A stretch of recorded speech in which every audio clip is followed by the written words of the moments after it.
The 2022 FIFA World Cup is not that far away, but yet, there couldn't be any more animosity in the build-up. Many people don't like the idea of the World Cup being postponed to the winter, or the fact that it is even being hosted in Qatar, a move by FIFA that is widely viewed as greedy and needlessly milking more money from the beautiful game. A few nations have even come together to protest against the human rights violated in the process. It's things like this that make one to remember just how different it all was 11 years ago. The game was much simpler then, and the World Cup hosted in South Africa was a great example of this. In many ways, it was a masterpiece, and to the opinion of many, it was probably even the greatest World Cup ever. In this video, we're going to be looking at just why the 2010 World Cup was so special. When the World Cup in 2006 came to an end, the world essentially said goodbye to the careers of countless legends. Zidane, Ronaldo, Figo, and Roberto Carlos were just some of the notable players that had either retired or became completely irrelevant afterwards. Meanwhile, a new wave of talents had begun to take over the game. The same names that would dominate the following decade. You know who they are. For many of them, the 2010 World Cup was their first real opportunity to shine on the biggest stage. And in a way, that was actually quite refreshing. The passing of the torch, if you will. The 2010 World Cup was also a sign of how much the game had grown in regards to global inclusivity.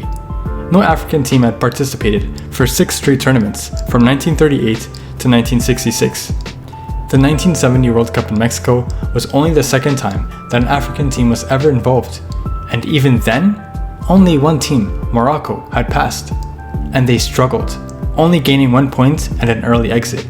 But 40 years later, and 4 countries would actually be able to play and make their supporters proud. And while that was amazing, the greatest pride would always have to be in hosting the tournament. South Africa had done that, and they did it well. They made it memorable. It just felt different. It felt natural. You're immediately surrounded by various cultures in a way that felt like home, even if you simply watched it from the comfort of your couch. From the first day, you had moments like the home nation opening the score, Peter Drury's commentary, and a celebration that will never be forgotten. It was poetry. As well, Ghana's national team was only the icing on the cake. They impressed the world, and they were just one shot, 1 second away from becoming the first African team to ever qualify for the semifinals. An accomplishment, while impressive on its own, would have been even more amazing had it been done then on African soil.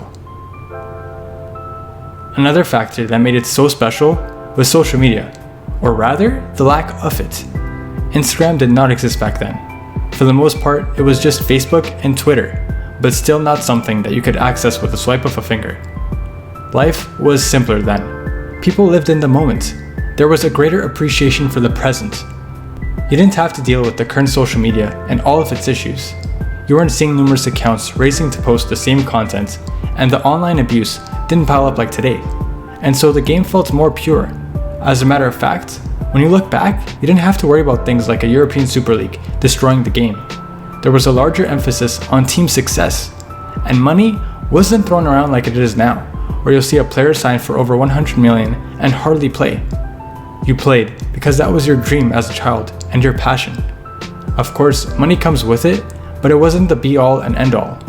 Those were just some of the things that were so vividly clear and obvious as you watched the 2010 World Cup.